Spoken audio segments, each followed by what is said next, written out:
일부 이 시간 강영현 유진투자증권 여의도영업부 부장님과 함께 해보도록 하겠습니다. 어서 오세요. 안녕하세요. 안녕하세요. 네, 반갑습니다. 어서 오십시오. 네. 주간 전망대 2번 정도 이제 금요일에 출연을 하셨는데 그때 네.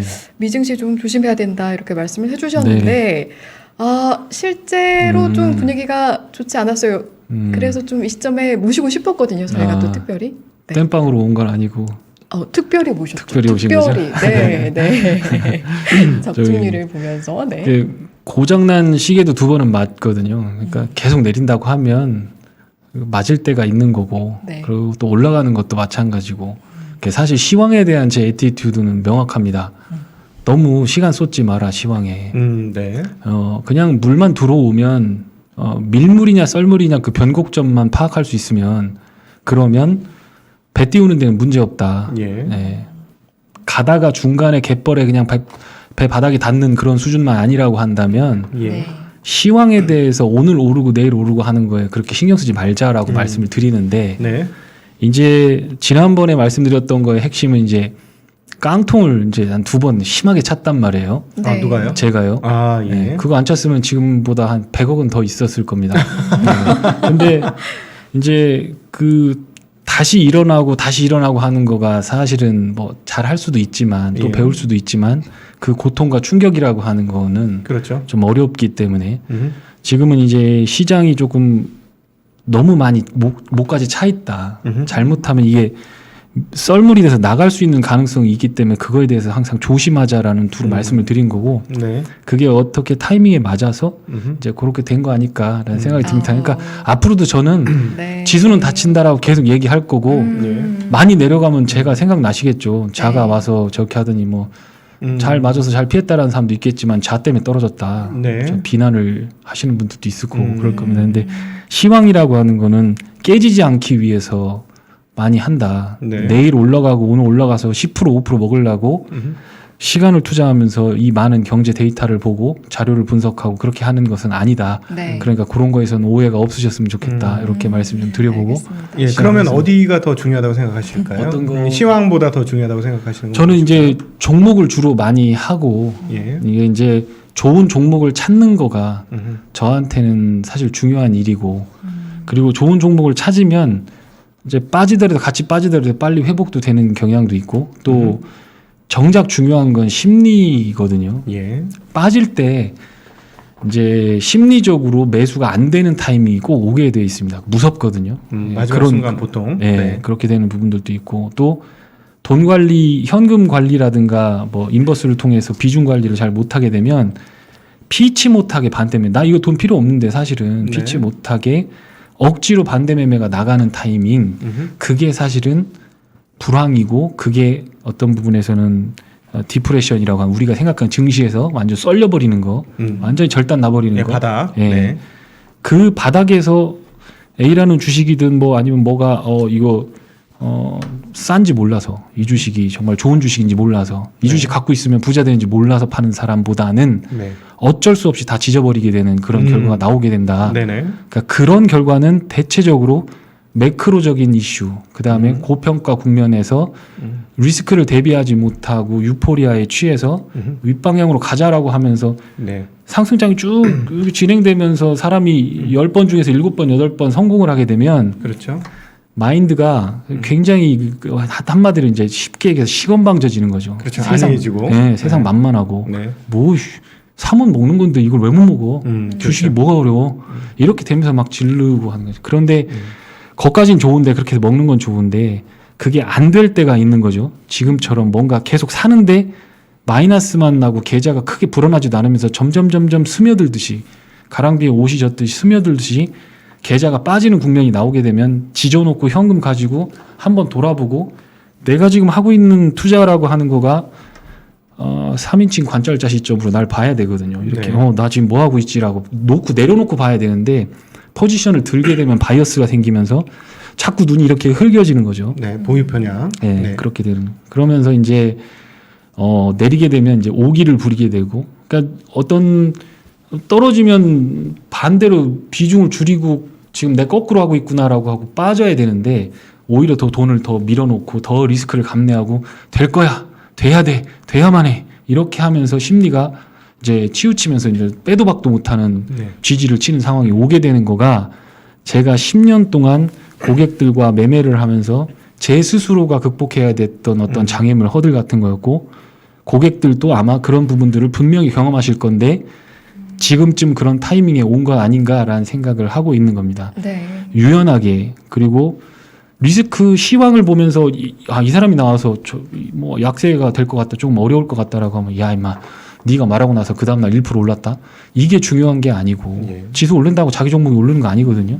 그리고 또 지수가 내린다고 해서 인버스가 계속 플러스가 나거나 계좌가 플러스가 나는 것도 아니고 또 내 주식이 내리는 게 아니기 때문에 그런 생각 가질 수 있지만 매크로적인 이슈 혹은 밸류에이션이 가득 찬 시장에서 플레이를 하는 것들은 굉장히 경력 있는 실력 있는 선수들도 긴장하고 항상 튈 준비를 하고 대비를 한다라는 것만 생각하시면서 대응을 좀 해보시면 어떨까. 네. 그런 의미에서 계속 드리는 말씀이니까. 네. 네. 우리 혹시 그러면 강 부장님께서 약간 부정적으로 시장을 보는 것은 네. 일종의 나 자신을 위한 그 위험 방어 관리의 기제죠. 방법, 네, 방법. 방어 기제라고 보시면 되죠. 네. 네. 그러니까 뭐 리스크 관리하고 돈을 이제 뭐 옛날에 3천만 원, 5천만 원 들고 주식할 때는 10배 벌어야 5억 되는 거니까 그렇게 할 수 있지만 자산이 커질 때는 그냥 굳이 그렇게 안 해도 되는 그런 것도 있고 네. 또 고객들도 보면 아, 저 사람 10배 먹여주는 사람이야, 5배 먹여주는 사람이야. 뭐 그럴 때 젊을 때 대리 때는 그런 생각 많이 했거든요. 네. 내가 빨리 스타가 되고 음흠. 빨리 여의도에서 커야 되기 때문에 그리고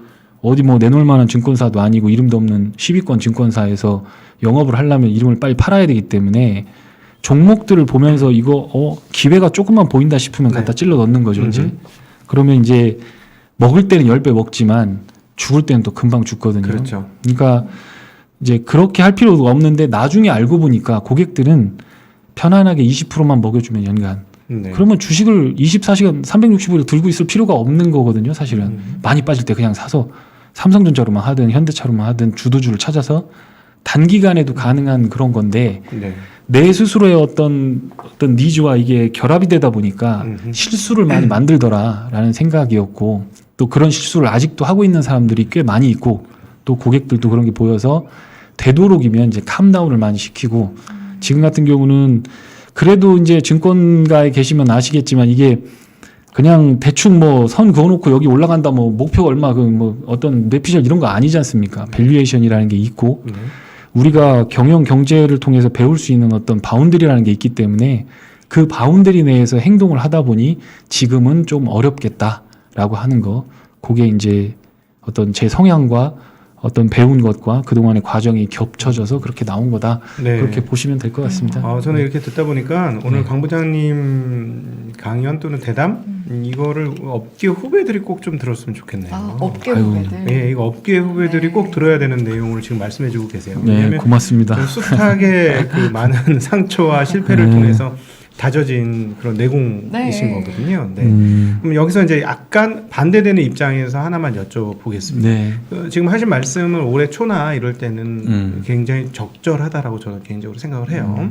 근데 올해 한 해 동안 그 1월달 이후로 보면 대부분의 사람들이 그 일반적인 사람들은 좋은 성적 내기가 좀 어려웠죠. 사실 그렇죠. 시장은 나쁘지 않았어요. 맞습니다. 연초 대비 10%나 올랐으니까 네. 굉장히 좋은 시장이잖아요. 이 네. 정도면. 근데 많은 분들이 굉장히 고통을 호소하면서 어렵다, 힘들다 이런 얘기를 해요.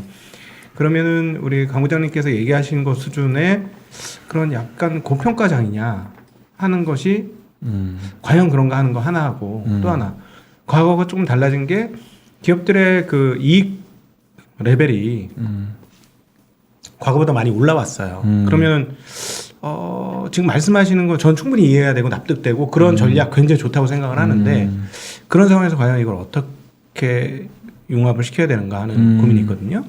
그러니까 지수가 올라왔는데 고객들은 좀 고통스러워한다. 많이 물려있다. 네. 그건 주식을 못하니까 그런 거예요. 그렇죠. 예, 그냥 그거는 지수하고 상관없이 시장이 어디가 핵심인지 어디가 중심인지 후라이팬에다 불을 붙여도 더 뜨거운 데가 있고 덜 뜨거운 데가 있거든요. 그렇죠. 그러니까 지금은 후라이팬에서 어디 쪽에 계란이 타는가를 보고 거기를 들어가야 되는데 엉뚱한 거. 그 결국 지난번에도 말씀을 드렸던 몰이가 되는 것들. 구글 트렌드 켜놓고 검색 한번 해보세요. 자기가 지금 하고 있는 걸 보시면 뉴스나 기사나 이런 것들이 막 나오면서 트렌드로 막 몰려요. 그게 트래픽이 확 떴다 그러면 일단 뒤로 빠져서 안 사면 되거든요. 더 중요한 건 매수자 입장에서는 싸게 사는 게 가장 유리한 겁니다. 뭐 제가 주식을 하면서 주식 잘하네 못하네 할 때 두 가지를 봐요. 첫 번째로는 심리를 고려 안 하고 얘기하는 애들이 있어요. 빠지고 올라가고 할 때 이 심리가 굉장히 두려운데 남의 돈으로 그냥 이거 해 저거 해 하는 사람들은 심리적으로 그거를 약간 괴리가 있어요. 사이코패스처럼 네. 약간 느끼지 못해요. 두 번째로는 그 또 한 가지가 시간 컨셉에 대해서 너무 서두르는 사람들. 워런 버핏이 40년 동안 20% 수익 내서 세계에서 제일 부자가 됐는데 이거 1년에 50%는 맘 놓고 먹을 수 있을 거다라고 얘기를 하고 추천을 하면 언제 가는데요? 이거 언제부터 하는데요? 차트가 좀 서면 여기서 사는 게 낫지 않겠어요? 라고 얘기하거든요.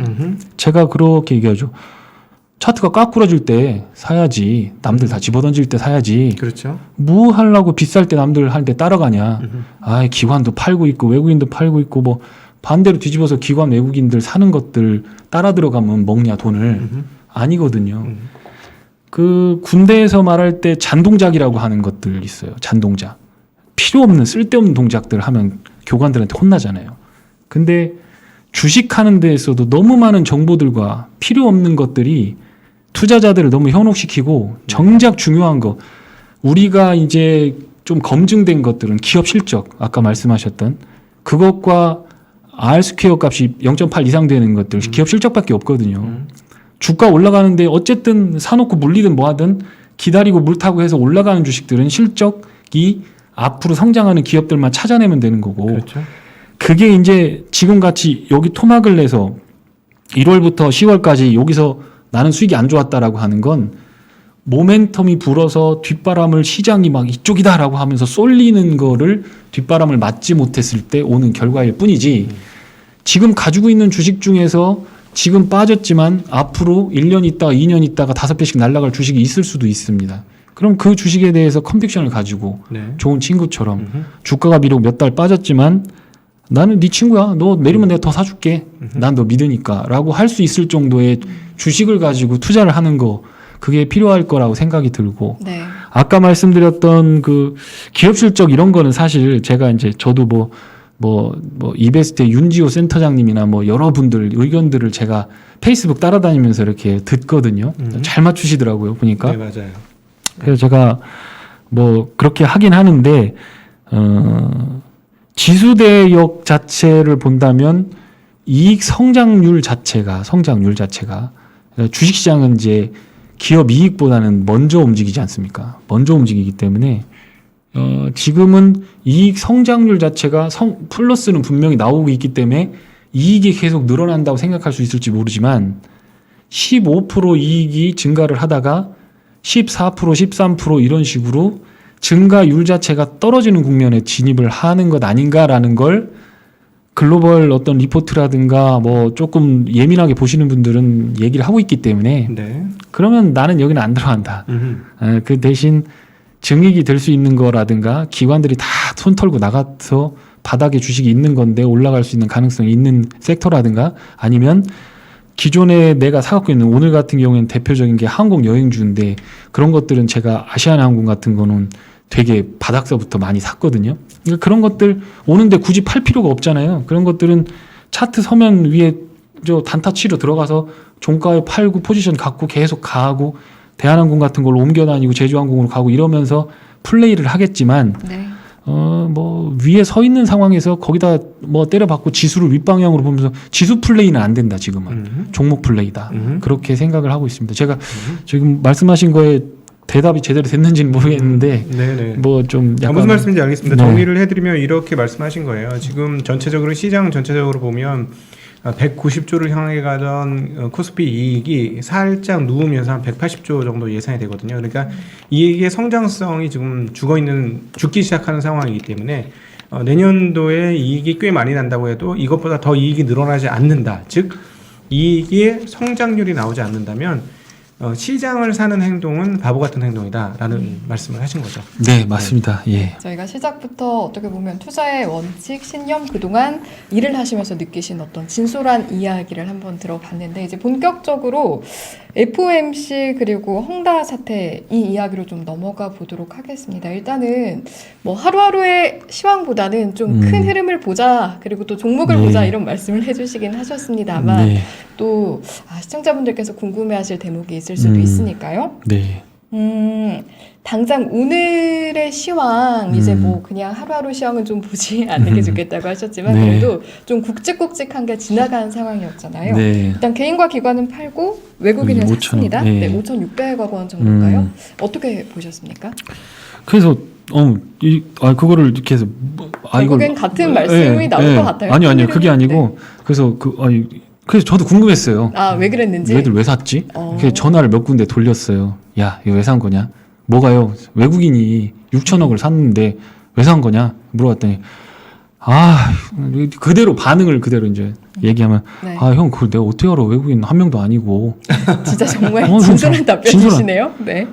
뭐야 지금 뭐 진짜 그런 정말 그게 몇 군데에 전화했을 때 공통적인 반응이었고 내가 걔들이 어떻게 샀는지 어떻게 알아 형 이렇게 얘기하는 거야. 그러니까 외국인이나 기관들이 사는 거가 동일한 이유. 예를 들어서 주식 비중이 확 줄어든 상황에서 환율이 쫙 빠지면서 경제 성장률 좋아지면서 여기다 이제 한국에다 돈을 때려 박는 그런 상황이다. 네. 그럼 오케이 그거는 이제 봐야 되는 건데 지금 선물로 기준으로 했을 때 10,000계약 이상을 우리 연휴 전에 때려놨던 거는 안 감았어요. 감아 올리지 않았어요. 뷰가 안 바뀌었다는 얘기지. 그러고 5천억 왜 샀는지는 물어보니까 일단 우리 연휴 기간 동안 그 이전에 월스트리트저널이나 이런 데서 나왔던 얘기는 9월에 테이퍼링 얘기할 거다. 그게 컨센서스였고. 네. 근데 그게 월요일 화요일 날로 오면서 바뀌었대요. 그래서 좀 11월에 얘기하고 그때 같이 동시에 할 수도 있다. 그렇게 얘기하는 것도 있고 그런 게 일단 있었고 헝다 관련된 부분에서는 문제가 없었다. 우리한테는 그걸 다 알고 있었다. 포지션 변화 없었다. 그런데 어쨌든 간에 한국 연휴 끝나면 연휴 끝나고 나서 주가가 많이 빠졌던 내재적인 특성들이 있었다. 이제 요약해보니까 그래요.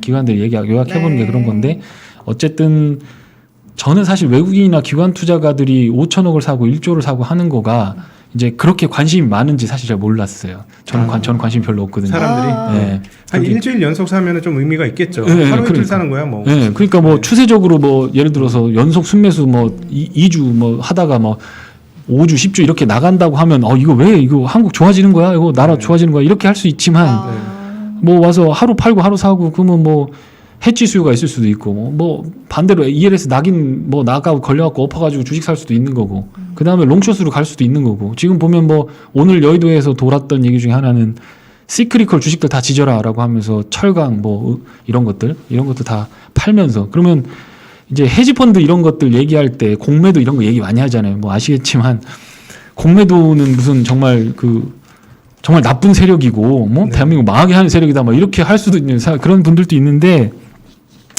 이제 시크리컬을 예를 들어서 5천억을 팔았다 그러면 이 바벨 이 아령처럼 왼쪽 오른쪽을 같이 갖고 가잖아요. 그러니까 헤지펀드들은 이쪽 팔았으면 이쪽은 또 사거든요. 네. 그러니까 지수 영향력 크게 없어요. 예. 그러니까 너무 고평가되고 이거 그러니까 시장은 사실은 가격을 통해서 안 보이는 가치를 찾는 건데 네. 그 가격이 막 움직이는 과정에서 누구는 팔고 누구는 사고 하는 과정에서 이거는 팔고 이건 사는 게 좋겠다라고 하면서 자기 돈을 가지고 하는 거기 때문에 이제 매도를 하는 건데 그런 공매도에 의해서 팔았던 것도 있고 살 수도 있는 것도 있고 그게 애드업이 되면서 이제 움직이지 않았나 이런 생각이 들고요. 네. 어쨌든 지금 좀 좋았던 건 삼성전자 하이닉스를 좀 많이 샀고 보니까 대한항공, 아시아나항공, 그다음에 한국전력, 그다음에 뭐 투어 같은 것들 이제 백신 접종률이 70% 이상 넘어가게 되고 그럼 한 달 후에는 이제 대부분이 70% 넘어간다 그러니까 10월 말 정도 되면 이제 그거 되는 거니까 리오프닝 관련된 주식들을 좀 담았다라고 하는 거 네. 그런 쪽에서는 추세가 좀 나올 것 같고 그렇지 않은 것들에 대해서는 그냥 그냥 일상적인 수준의 매매 아니었나 이런 알겠습니다. 생각을 하고 있습니다. 크게 좀 네. 그리고 또 세세하게 분석을 해봤으니까 이제 구체적으로 좀 미국 시장 FOMC와 결합해서 저희 한번 풀어나가 보도록 할게요. 네. 네. 그 FOMC 관련돼서 이제 얘기를 듣다 보면 이게 그 시장 실패, 그러니까 많은 돈을 투입을 해서 재정 적자 25%, 그 다음에 페드에서 돈 찍어다 패실리티, 그러니까 비클, SPC를 만들어서 시장이 막 채권부터 시작해갖고 다 사주는 거, 이런 것들은 결국 시장이 실패를 할 거에 대해서 좀 두려워한 이유들이 있었는데, 지금 제가 보고 있는 거는 이제 시장 실패가 아니라 관리 실패. 페드가 자기의 이름을 걸고 신뢰가 있어야 되잖아요. 근데 네. 페드가 신뢰를 상실할 가능성이 있는데 그 요인이 뭐냐? 인플레가 될 가능성이 상당히 높다. 그래서 지금은 저 페드 지난번에 얘기를 하다 보니까 야, 너 지금 페드 제롬 파월 의장하고 너하고 맞짱 하는 거냐, 트랜지터리라고 하는데 그거에 대해서 어떻게 생각하냐라고 얘기하는데 그런 거는 절대 아니고요. 어쨌든 간에 페드라든가 재정 정책들이 실패할 때마다 경제학 이론들이 다 바뀌어온 겁니다. 고전 경제학파 200년 하다가 시장을 놔두면 다 치유돼 하다 보니까 대공황이 터졌고, 그러니까 케인즈가 나와서 재정 집행해야 된다라고 한 거죠.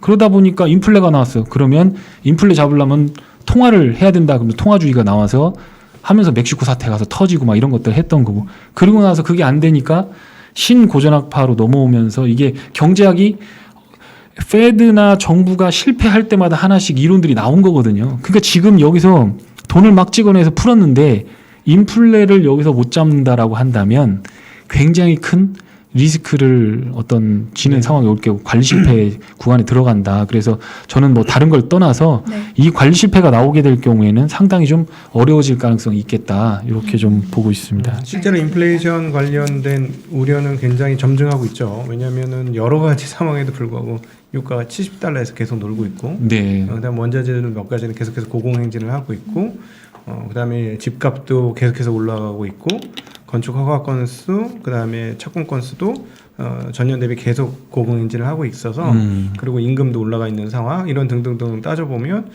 야, 이 인플레이션 어떻게 막으려고. 그리고 오늘 FOMC에서 발표한 내용들을 보면 인플레이션 목표율이 한 1% 이상 올라갔어요. 올랐습니다. 예. 네, 4.5%. 슬며시. 예. 일시적이라고 분명히 얘기했는데, 그러니까요. 그러면 연간 전망을 올렸다는 건 일시적이 아니다라는 걸 스스로 인정한 거나 마찬가지거든요. 맞습니다. 그래서 그런 측면에서 보면 인플레이션을 어떻게 다룰까 하는 건 앞으로 굉장히 큰 문제라고 충분히 보여집니다. 네. 네. 이게 지금 제가 고객들하고 소통을 하면서 느끼는 부분 뭐냐면, 고객들 이제 마인드 속에 베어하고 불은 들어가 있어요. 강세장 아니면 약세장, 이건 들어가 있는데, 이제 짐승이 이제 주식시장에는 세 가지라는 거죠. 네. 하나는 곰, 약세장. 네. 이거는 뭐 잘못되면 다 썰리는 그런 거고, 이제 여기 보면 소, 베어, 아니 저기 불이죠. 네. 좋은 것, 증시에 굉장히 좋은 거 있는데, 요 호랑이라고 하는 거가 없어요. 이게 인플레거든요. 그동안 10년 동안 인플레라는 걸 본 적이 없기 때문에 네. 이 호랑이는 없는 존재로 생각하잖아요. 네. 근데 지금 우리가 걱정하는 건 베어, 호랑이가 오면 베어가 오겠죠. 나중에 따라오는데, 뭔가 주워 먹으려고 따라오는데, 지금은 곰이냐 불이냐 이 문제가 아니라 저 호랑이인 인플레에 대한 문제로 귀결되는데, 지표들을 쭉 보시면 막 되게 똑똑하셨어요. 신규 실업 수상 청구 건수가 어떻게 되고, 소비자 신뢰가 좋아지고, 기업 실적이 어떻게 되고, 자동차 판매가 어떻게 되고, 내구재 판매가 어떻게 되는데, 그런데 증시가 빠지겠어? 라고 하면 막막해진다는 것과 이분들 되게 똑똑하다라는 느낌, 그런 것들이 많이 들었어요. 그래서 제가 정리를 한번 해본 거거든요. 그러니까 여기서 이 G라고 표현된 GW라고 하는 건 뭐냐면 임금 상승률을 말씀드린 거예요. 그로스 오브 웨이지라고 하는 걸 이렇게 표현한 건데, 원래 이 그로스라고 하는 건 고용 지표에 속하는 거기 때문에 사실은 이 불마켓이냐 아니냐, 그러니까 베어냐 불이냐를 판단할 때 이 베어 쪽을 판단하기 위한 지표로 고용 지표가 들어가는 건데, 그 중에서 임금 상승률만 딱 떼가지고 여기다 놓은 이유는 얘는 CPI나 PPI처럼 인플레와 관련된 호랑이의 출현과 관련된 거다라고 하는 건데, 그게 어마어마하게 올라가고 있다라고 하는 거. 요게 이제 그런 차트인데요. 보시면 이제 인플레이션이 빨간색입니다. 그리고 이건 임금이 올라가는 거거든요. 네. 임금이 많이 올랐다라고는 하지만 임금 상승률보다 더 높은 게 인플레가 올라가는 거죠. 그러니까 결국에는 실질 임금은 낮아진 상태이기 때문에 요렇게 빨간색과 파란색이 뒤집어지게 되면 요걸 뭐라고 하냐면 파업 시즌, 노동쟁이가 일어나는 시즌들이 못 살겠다, 임금도 올려라. 그러니까 결론적으로 얘기하면 임금은 오른다라는 거죠.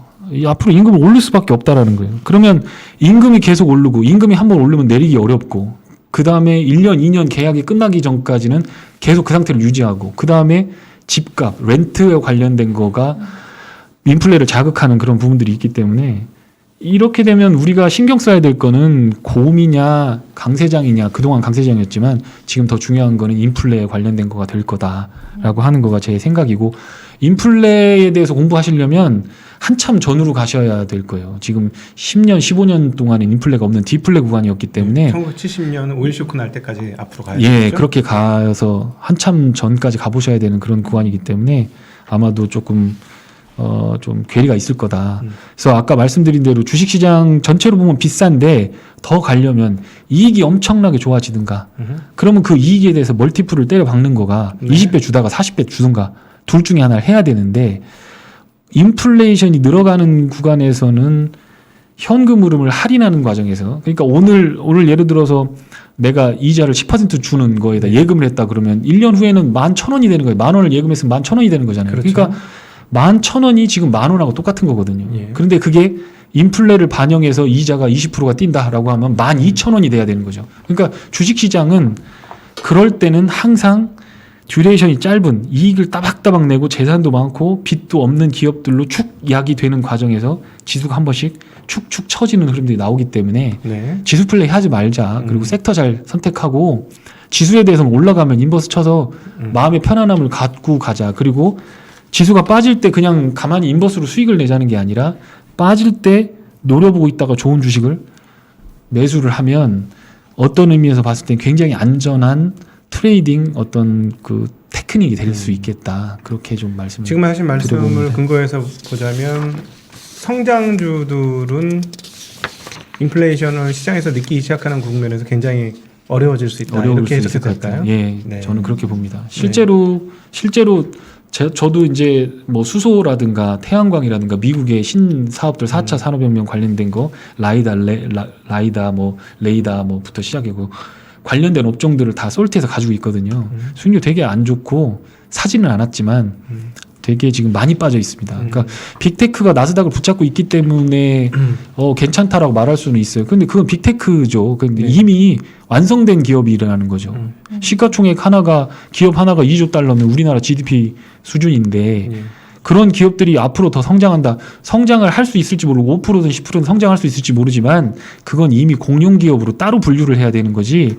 우리가 그것들이 포함된 지표를 보고 지수는 멀쩡하니까 주식 투자 괜찮을 거야 하고 나이브하게 딱 보고 있다가 계절 변화를 못 느끼고 인플레가 오는 걸 못 느끼고 성장주에만 투자하고 현금 흐름에 대해서 생각하지 않는다라고 하면 이거는 실패할 가능성이 상당히 네. 높은 전략이다. 그렇게 생각하고 있습니다. 인플레이션이 올라가면 다 같이 더불어서 올라가야 되는 게 금리 상황이니까 실제로 금리는 안 오르더라도 심리적으로 봐서 인플레이션이면 실질 금리는 올라간다라는 얘기로 저는 해석을 했고요. 예. 예, 금리가 올라가면 미래에 대한 할인율이 커진다는 겁니다. 그래서 할인율이 커지게 되면은 미래 성장을 하는 기업들에 대한 할인율은 더 커지는 거죠.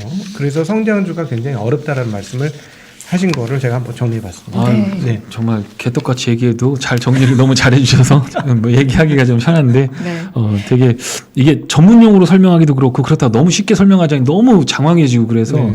이게 방송 울렁증 때문에 좀 어려움이 있습니다. 이게 좀 잘 들어주셨으면 좋겠고 이 실물 시장이 이게 어떻게 되느냐 이게 트럭입니다. 트럭 운송량하고 S&P 지수인데 따라다녀요. 그런데 지금 괴리가 엄청나게 벌어졌잖아요.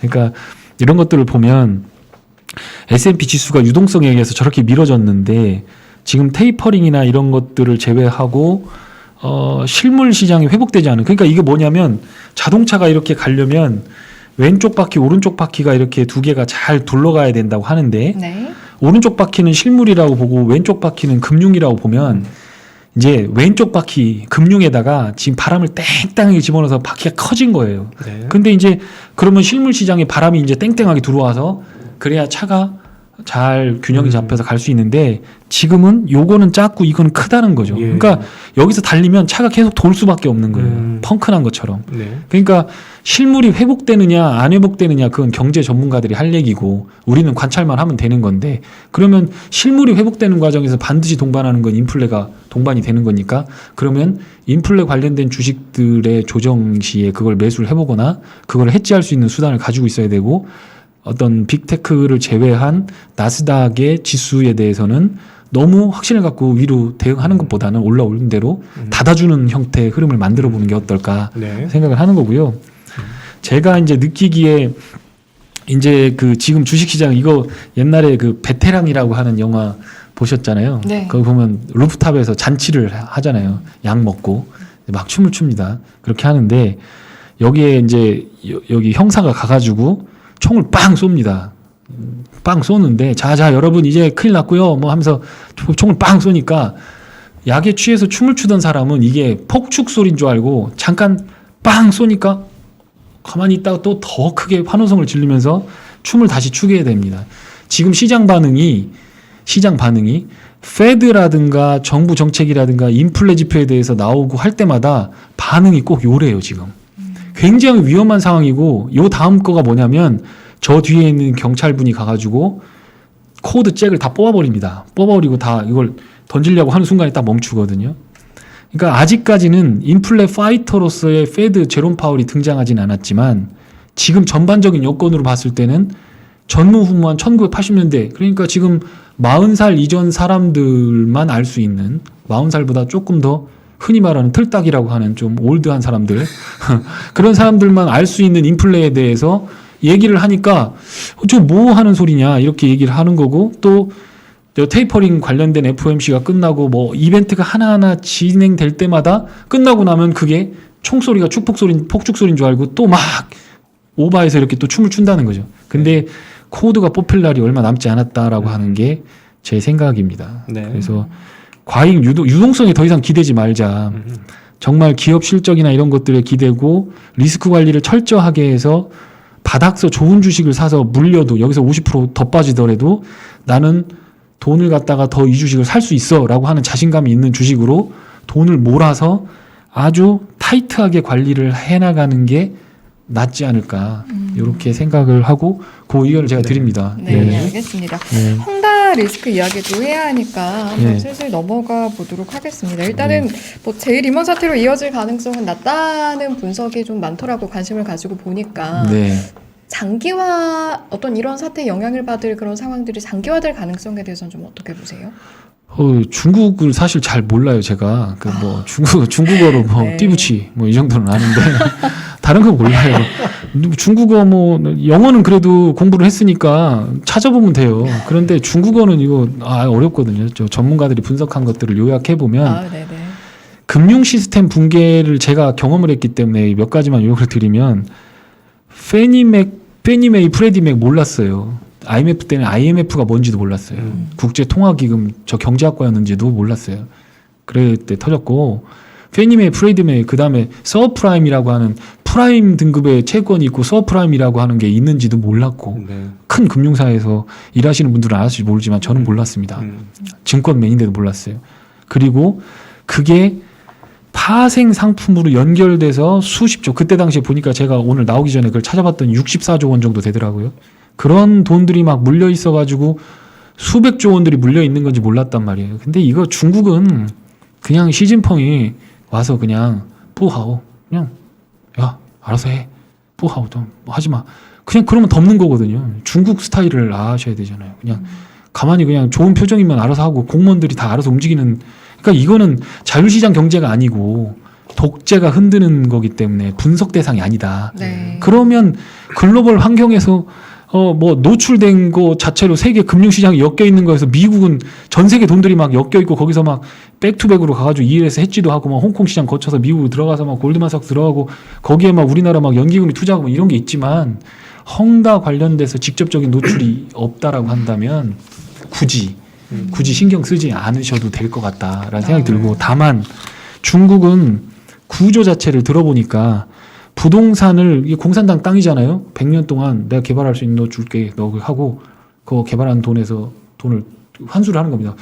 부가세 같은 걸 걷어가지고 그 중에 70%를 국가한테 중앙정부에 올려주면 그놈을 가지고 또 국책사업을 하고 이런 구조랍니다. 그러니까 부동산이라고 하는 거는 정부 지출과 연계가 돼 있기 때문에 그거가 헝다그룹을 통해서 부동산에 대한 축소 의지를 나타냈다. 그러니까 부동산 앞으로 개발하는 거에 슬로우다운이 느껴지게 된다면 중국 경제 자체가 캄다운 될 가능성이 있다. 당분간은. 그러면 한국이 거기다 물건을 팔아먹거나 중국의 프락시로 생각하는 한국에 대해서 외국인들의 뷰가 좋아질 가능성은 단기간엔 없지 않겠느냐라고 하면서 이제 저 한국 시장에 대해서도 전화하면서 들었던 건 형 지수는 크게 생각하지 마요라고 얘기를 많이 하더라고요.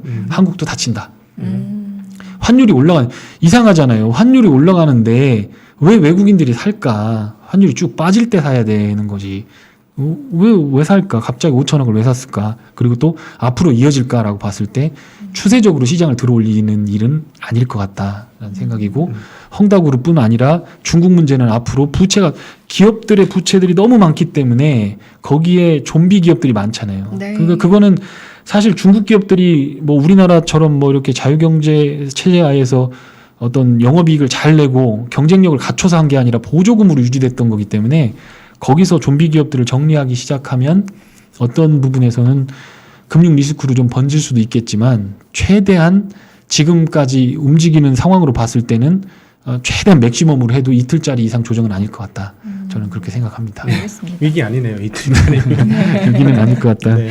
네, 뭐 제가 중국 전문가는 아니기 때문에 네. 제 얘기는 그냥 참고만 하시면 네, 될 것 첨언을 같습니다. 잠깐 드리면 지금 헝다는 그 미국에서 우리가 그 검내하는 리먼과는 좀 본질적으로 조금 다른 거는 파생되어진 얘네가 가지고 있는 자산에 대해서 파생되어진 상품들이 그렇게 많지는 않습니다. 그리고 그렇군요. 아마 자산과 그 대출이 매칭되는 것도 상당히 많을 거라서 매칭이 많이 되면 많이 될수록 그건 처리할 수 있다라고 보시면 될 것 같습니다. 알겠습니다. 또 일목요연하게 정리가 됐네요. 그러면 이제 저희가 투자 전략 이야기로 좀 넘어가 보려고 하는데 사실 중간중간 이미 투자 어떻게 해야 되는지 말씀을 해주시긴 하셨어요. 그래서 네. 저희가 마무리하는 차원에서 네. 앞으로 투자는 좀 이렇게 했으면 좋겠다 정리를 해주시면 좋을 것 같습니다. 네, 그 가급적이면 빚을 일단 갚자. 그 뭐 내가 뭐 저것도 아닌데 증권맨이 왜 와서 빚 갚으라고 하냐. 뭐 그렇게 하실 수도 있지만 나중에 빚 갚아놓고 있다가 나중에 유동성 풀리면 오셨으면 좋겠다라는 생각도 들고 지금 제가 경험해보지 못한 99년보다 더 강했던 장입니다. 2000년 장은. 그런데 그 장에서 큰 수익을 못 냈는데 앞으로 시장에서 큰 수익을 낼 거라고 기대하신다라고 하는 건 일단 기본적으로 업사이클, 다운사이클을 한 번 정도 경험해보신 분들이 여기서 이제 조금 할 수 있는 것 아닌가라는 생각이 들어요. 그러니까 조금 어느 정도 내공 있으신 분이 아니라고 한다면 막연하게 정보를 어디서 받거나 이런 것들을 통해서 매매를 하신다고 한다면 좀 빚을 먼저 줄이고 레버리지는 최대한 줄이고 그렇게 하면서 리스크 관리를 하면서 좀 들어가셨으면 좋겠다라는 생각이 들고요. 네. 지금 이제 제가 요거 아까 말씀드렸던 요 사진입니다. 이게 지금 우리가 정말 조심해야 될 거는 요게 지금 투사거든요. 그 투하고 싸우는 거 여기 뒤에 이렇게 하얀색으로 창이 꼽혔지 않습니까? 급소에다 꽂은 거거든요. 이 창이 이제 금리 인상이라고 보시면 됩니다. 그러니까 이 투사가 아직은 거울 앞에 서서 자기 옷매무새를 만지면서 언제 내가 운동장으로 나갈까를 재고 있는 거 그게 지금 FOMC라고 보시면 되겠고 네. 이 투사가 지금은 여기다 소를 결국에는 투사가 등장하는 순간 소가 죽든지 투사가 죽든지 둘 중에 하나입니다.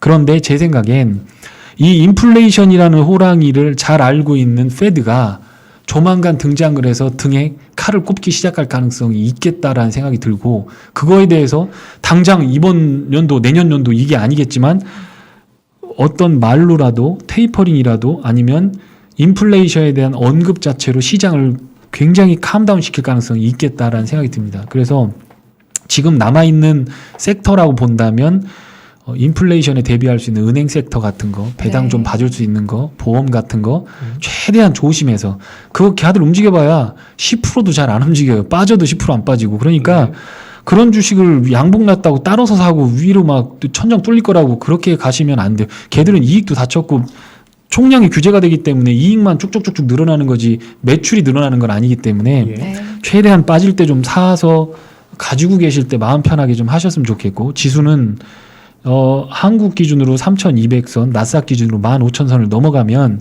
저라면 작년에 번 돈 정도, 내 1억을 가지고 5천 벌었다라고 한다면 저는 나스닥 인버스에 5천 정도는 믿지만 말고 심으로 5천 정도는 인버스로 박아놓겠다.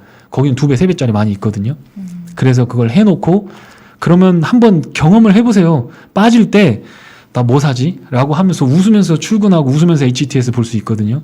겁날 거 하나도 없어. 2% 1% 빠지면 여기서 수익 다 났기 때문에 그러면 거기서 고민을 해서 차부작 할 수 있고, 돈을 잃은 사람은 급한데 돈을 지키고 있는 사람은 급할 게 하나도 없어요. 그러면 매수는 언제 해야 되느냐라고 봤을 때 올라갈 때 따라 사면 안 되고, 지금 장은 네. 매도가 지칠 때 더 안 빠질 것 같은 주식을 사는 게 나는 맞는 것 같다는 생각이 듭니다.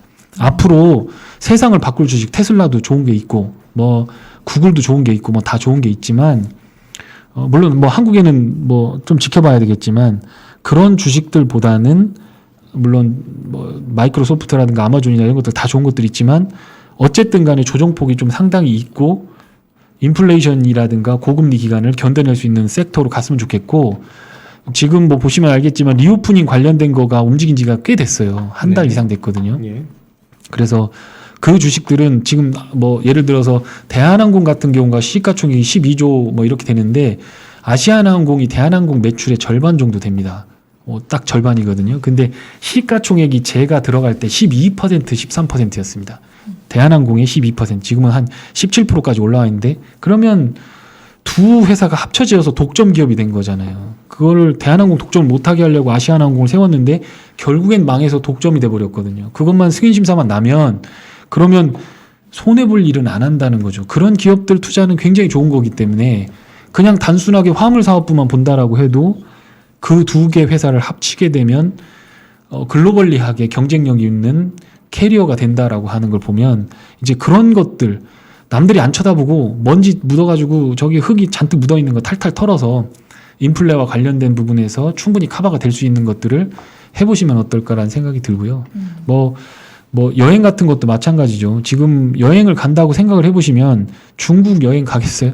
아무리 가까워도 뭐 각각 그렇게 안 될 겁니다. 네. 적어도 뭐 싱가포르 이상 뭐 큰 비행기를 타고 멀리 갈 수 있는 쪽으로 그런 쪽에 선진국이 있고, 이 가까운 일본이 선진국인데 걔들은 아직도 코로나 때문에 힘들어하고 있으니까 거기는 네. 안 갈 거고, 그럼 미국, 유럽 이런 쪽으로 갈 텐데 그렇게 된다 그러면 그쪽에 노출이 있을 거. 유럽 가는데 혼자 자유여행 갈 만한 사람들은 젊은 사람들 영어가 된다거나 어떤 그런 거에 대한 그런 사람이 가는 거지, 돈은 좀 있는데 영어가 좀 한다거나 그러면 대부분 여행사를 통해서 가시거든요. 그러니까 그런 쪽에 노출도가 있는 큰 여행사들은 혹시 돈이 모자라서 나 유상증자 해야 돼라고 톡 하고 공시가 나오면서 주가가 확 빠지는 기간이 있다고 하더라도 유상증자를 20-30% 싸게 받아서 장기적으로 들고 가면 팬데믹이 지나고 나면 1-2년 정도는 갖고 가도 괜찮지 않을까, 네. 이런 생각을 좀 해보고 그렇게 보고 있습니다. 알겠습니다. 네. 지금 그 시청자분들의 이해를 좀 돕기 위해서 제가 정리를 한번 좀 해야 될 것 네네. 같은데, 우리 강 부장님 지금 보유 포지션이 어떻게 그 현금과 주식 보유 이렇게 비교해 보면 어느 정도 되실까요?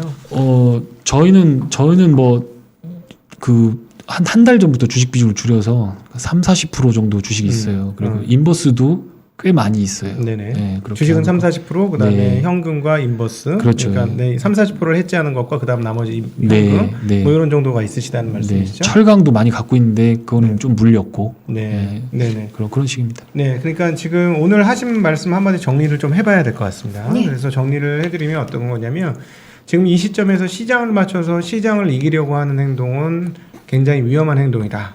그렇기 때문에 시장을 맞추려고 하는 것보다는 여기서 안정적으로 수익을 낼 수 있는 종목군으로 비중을 좀 축소하고 집중해라 라는 것이 우리 강 부장님 얘기의 핵심적인 아이디어가 아닐까 싶습니다. 그래서 요 핵심을 잘 건져내셔야지 이번 이 방송이 상당히 의미가 있지 않을까 하는 생각이 들어서 한번 정리를 좀 네, 무릅쓰고 맞습니다. 해봤습니다. 고맙습니다. 네. 네. 이렇게 투자 전략까지 짚어봤습니다. 보다 보니까 또 동물로 비유를 해주셔서 사진을 어떻게 그렇게 찰떡같이 잘 구하셨는지 네. 또 재밌게 들었던 것 같습니다. 고맙습니다. 예. 네, 일부 여기서 정리를 좀 해야 할 것 같네요. 지금까지 강영현 유진투자증권 여의도영업부 부장님과 이 시간 함께했습니다. 고맙습니다. 네, 감사합니다. 고맙습니다.